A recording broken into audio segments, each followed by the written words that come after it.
สวัสดีครับยินดีต้อนรับทุกท่านเข้าสู่ช่อง Inspire Station สถานีเติมพลังชีวิตจุดเริ่มต้นของการเปลี่ยนแปลงแหล่งรวมแรงบันดาลใจให้คุณในทุกๆวันหากคุณผู้ฟังพร้อมแล้วเชิญรับฟังเนื้อหาได้เลยครับในโลกที่เราถูกสอนให้กลัวความเสียหายและไล่ตามความสมบูรณ์แบบญี่ปุ่นกลับมอบอีกมุมมองหนึ่งที่เต็มไปด้วยความเข้าใจความเมตตาวาบิซาบิและคินซึงิคือปรัชญาที่สอนให้เราไม่หลบซ่อนบาดแผลแต่ยอมรับและโอบกอดมันไว้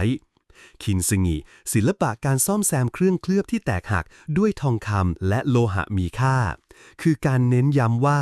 รอยร้าวไม่ใช่สิ่งต้องซ่อนแต่คือความงามที่เพิ่มขึ้นจากเรื่องราวของการแตกสลายในขณะที่วาบิซาบิคือการยอมรับความไม่สมบูรณ์ความไม่จีรังและความเรียบง่ายของชีวิตและทั้งหมดนี้อาจเปลี่ยนมุมมองของคุณที่มีต่อรอยแผลในใจไปตลอดกาลความงามในรอยร้าวแห่งการเวลาในดินแดนอาทิตย์อุทัยดินแดนแห่งความสงบและสุนทรียะมีกระแสทานแห่งความคิดที่รินไหลผ่านการเวลา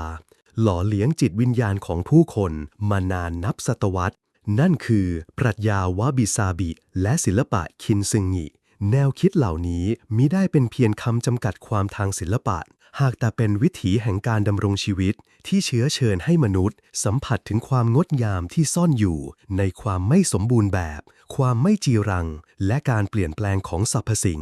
ซึ่งแตกต่างอย่างสิ้นเชิงจากค่านิยมของโลกตะวันตกที่มักยึดติดกับความสมบูรณ์แบบและความใหม่เอี่ยมไร้ที่ติในยุคสมัยที่การแสวงหาความสมบูรณ์แบบกลายเป็นเป้าหมายสูงสุดปรัชญาจากแดนอาทิตย์อุทัยเหล่านี้ได้เดินทางข้ามพรมแดนกลายเป็นที่รู้จักและได้รับความนิยมอย่างแพร่หลายในโลกตะวันตกการที่แนวคิดอันเรียบง่ายและโอบรับความไม่สมบูรณ์แบบนี้สามารถแทรกซึมและกลายเป็นกระแสในสังคมที่มักไล่ตามความสมบูรณ์แบบและวัตถุนิยมสะท้อนให้เห็นถึงความปรารถนาสากลของมนุษย์ที่จะค้นหาความหมายและคุณค่าที่ลึกซึ้งกว่าสิ่งภายนอกความเหนื่อยล้าจากการไล่ตามภาพลวงตาแห่งความสมบูรณ์แบบที่ไม่มีอยู่จริงอาจเป็นเหตุผลสำคัญที่ทำให้ผู้คนหันมาโอบรับความสงบและคุณค่าที่แท้จริงจากสิ่งที่ไม่สมบูรณ์ปรัชญาวาบิซาบิถือกำเนิดขึ้นจากสองคำที่แยกจากกัน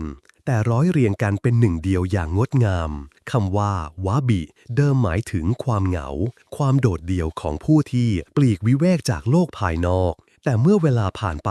ความหมายได้แปลเปลี่ยนเป็นเชิงบวกหมายถึงความเรียบง่ายความสันโดษการพอใจในสิ่งที่ตนมีการเลือกที่ใช้ชีวิตอย่างสมถะและการหลุดพ้นจากพันธนาการของวัตถุนิยมส่วนคำว่าซาบิดเดิมหมายถึงการสึกกร่อนหรือความรกร้างว่างเปล่าแต่ได้พัฒนาความหมายมาสู่ความงามที่เกิดจากการเวลา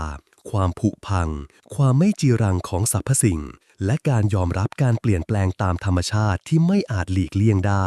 เมื่อรวมกันวาบิซาบิจึงหมายถึงการโอบรับความงามที่เรียบง่ายไม่สมบูรณ์แบบและถูกบ่มเพาะจากการเวลารากฐานของปรัชญานี้ยังลึกในพุทธศาสนานิกายเซนซึ่งสอนให้ผู้คนตระหนักถึงความไม่สมบูรณ์แบบและความไม่จีรังของทุกสรรพสิ่งเพื่อนำไปสู่การตื่นรู้และปัญญาญาณการที่วาบิซาบิเน้นการยอมรับความไม่จีรังและความเสื่อมถอยไม่ใช่เพียงการมองเห็นความงามในสิ่งเหล่านั้นแต่ยังเป็นการปลดปล่อยจิตใจจากการยึดติดในความสมบูรณ์แบบและสิ่งที่คงอยู่ตลอดไปซึ่งนำไปสู่ความสุขและความสงบภายในในขณะที่หลายวัฒนธรรมอาจมองความเสื่อมถอยเป็นสิ่งที่ไม่พึงประสงค์และพยายามต่อต้านแต่ว่าบิซาบิกลับมองว่านี่คือธรรมชาติที่หลีกเลี่ยงไม่ได้การยอมรับสิ่งนี้เปลี่ยนจากความทุกข์จากการฝืนธรรมชาติไปสู่ความสุขจากการไหลไปตามกระแสแห่งการเปลี่ยนแปลงนี่คือการเปลี่ยนแปลงกระบวนทัศน์ทางจิตวิญญาณที่ลึกซึ้งอย่างยิ่งหลักการสำคัญของวาบิซาบิประกอบด้วยความเรียบง่ายความไม่สมมาตรความเป็นธรรมชาติการไม่ปรุงแต่งและความสงบปรัชญานี้มีความแตกต่างจากแนวคิดมินิมอลิซึมแบบตะวันตกอย่างชัดเจนแม้จะมีความเรียบง่ายคล้ายกัน แต่วาบิซาบิมีรากฐานจากวัฒนธรรมการดื่มชาของญี่ปุ่นที่มีมาแต่โบราณทำให้มีความขลังเคร่งขรึมเก่าแก่และโทนหม่นมืดพิธีชงชาเป็นกิจกรรมที่ละเอียดอ่อนและเน้นการมีสติในทุกขณะการที่วาบิซาบิเป็นแก่นของพิธีนี้ทำให้เห็นว่าปรัชญาถูกนำไปใช้ในทางปฏิบัติเพื่อสร้างประสบการณ์ที่ลึกซึ้งแทนที่จะเป็นเพียงทฤษฎีการที่ปรมาจารย์เซนโนริคิวเปลี่ยนพิธีชงชาจากความหรูหราฟุ่มเฟือยมาสู่ความเรียบง่ายและสมถะยิ่งตอกย้ำการประยุกต์ใช้ปรัชญานี้ในชีวิตจริงอย่างเป็นรูปธรรมศิลปะคินซึงิหรือการเชื่อมด้วยทองคำคือการปฏิบัติที่สะท้อนปรัชญาวาบิซาบิได้อย่างชัดเจนและจับต้องได้ประวัติความเป็นมาของคินซึงิเชื่อกันว่ามีจุดเริ่มต้นในยุคมูโรมาจิโดยมีตำนานเล่าขานถึงโชกุนอาชิคางะโยชิมาซะผู้ทรงอำนาจและเป็นที่เคารพยิ่งผู้ซึ่งถ้วยชาอันล้ำค่าของพระองค์ได้แตกหักลงพระองค์จึงส่งถ้วยนั้นไปยังแผ่นดินจีนเพื่อซ่อมแซมทว่าเมื่อถ้วยกลับคืนมาพระองค์กลับทรงผิดหวังกับวิธีการซ่อมแซมที่ใช้ลวดเย็บโลหะอันไม่น่าดูด้วยพระประสงค์ที่จะเห็นความงามที่แท้จริงในรอยร้าวพระองค์จึงมีรับสั่งให้ช่างฝีมือชาวญี่ปุ่นคิดค้นวิธีการซ่อมแซมใหม่ที่งดงามกว่านี่คือจุดกำเนิดของคินซึงิที่เปลี่ยนรอยร้าวให้กลายเป็นเส้นสายสีทองอันล้ำค่าเหตุการณ์นี้ไม่ได้เป็นเพียงจุดกำเนิดทางเทคนิคแต่เป็นจุดเปลี่ยนทางวัฒนธรรมที่สำคัญ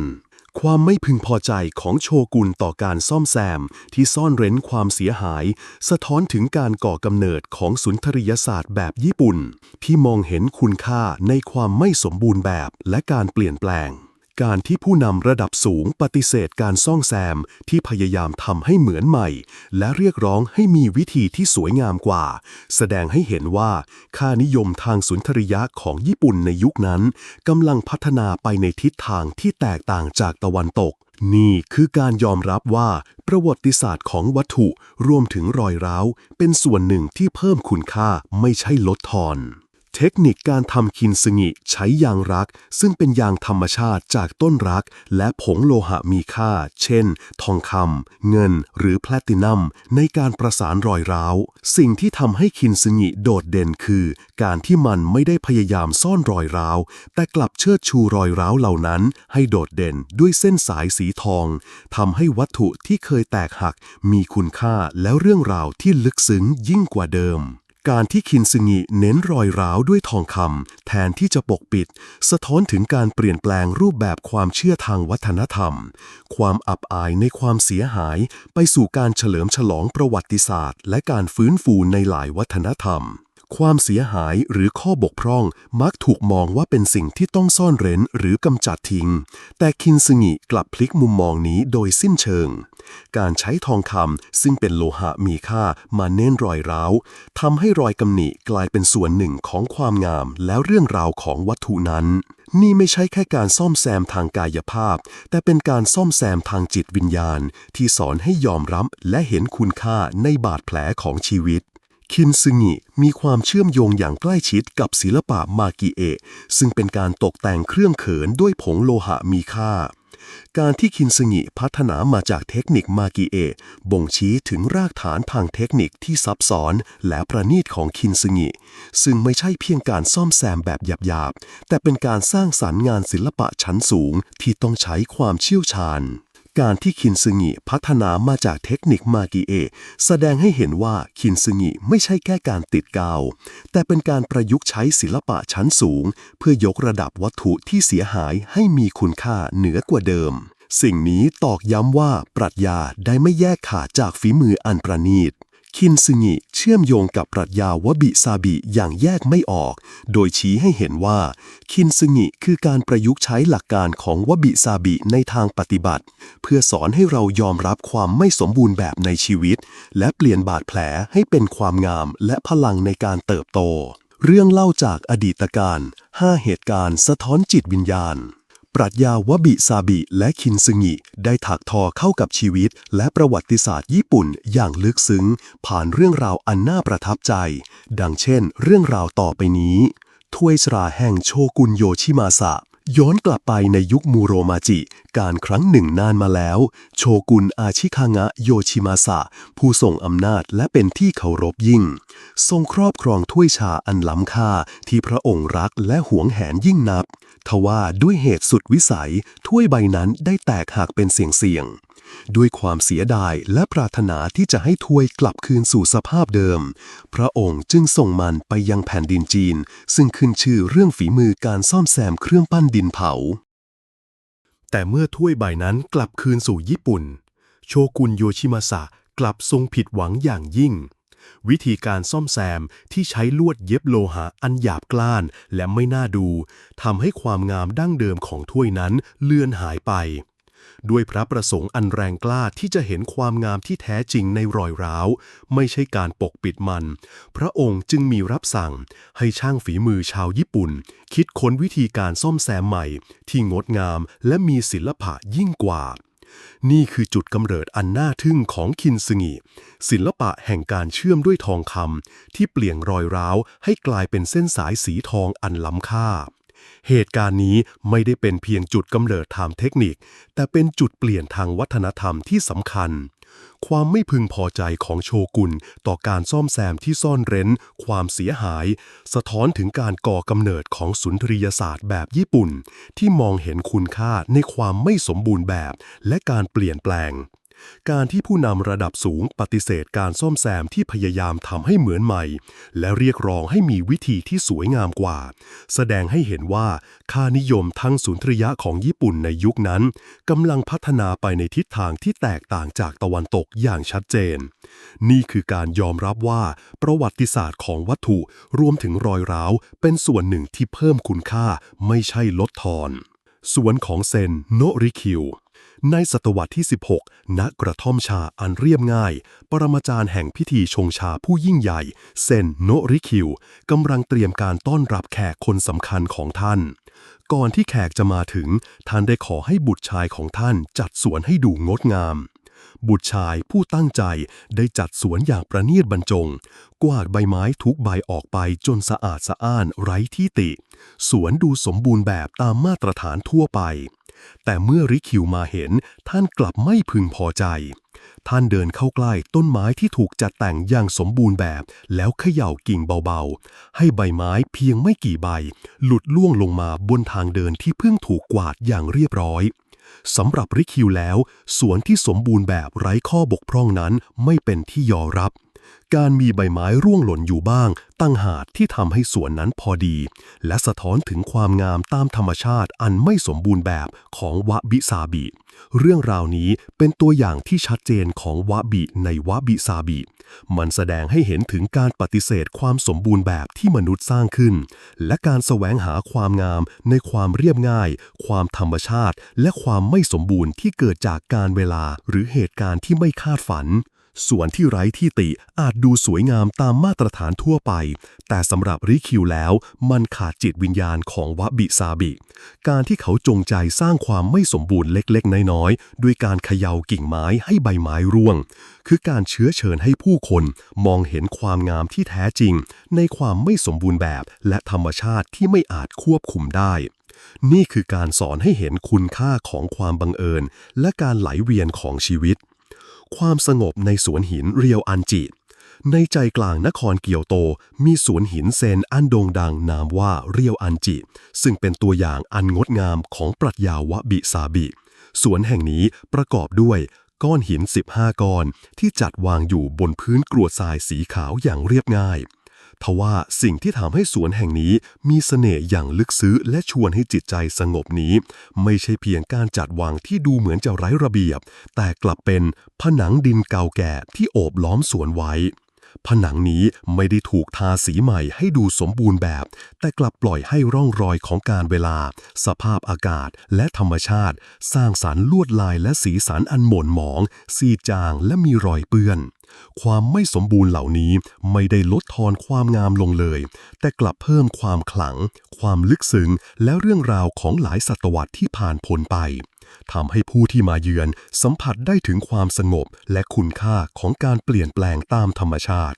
สวนแห่งนี้เป็นซาบิผ ผนังที่สึกกร่อนไม่ใช่ข้อบกพร่องแต่เป็นพยานแห่งการเวลาที่ผ่านไปหลายศตวรรษมันสอนให้เราชื่นชมความงามที่เกิดจากการเสื่อมถอยตามธรรมชาติและการสะสมของประวัติศาสตร์ในขณะที่หลายสิ่งในโลกตะวันตกถูกสร้างขึ้นเพื่อคงอยู่ตลอดไปและซ่อนเร้นร่องรอยแห่งการเวลาสวนเรียวอันจิกลับเผยให้เห็นสิ่งเหล่านั้นอย่างภาคภูมิผนังที่เปลี่ยนสีและสึกกร่อนไม่ได้ทำให้สวนด้อยค่าลงแต่กลับเพิ่มมิติทางอารมณ์และประวัติศาสตร์นี่คือการยอมรับว่าเวลาคือช่างศิลปินที่ยิ่งใหญ่ศิลปะโบโรและซาชิโกะการเยียวยาผืนผ้าจากความจำเป็นในอดีตการอันยาวนานของญี่ปุ่นโดยเฉพาะในชนบทที่ชีวิตเรียบง่ายและทรัพยากรมีจำกัด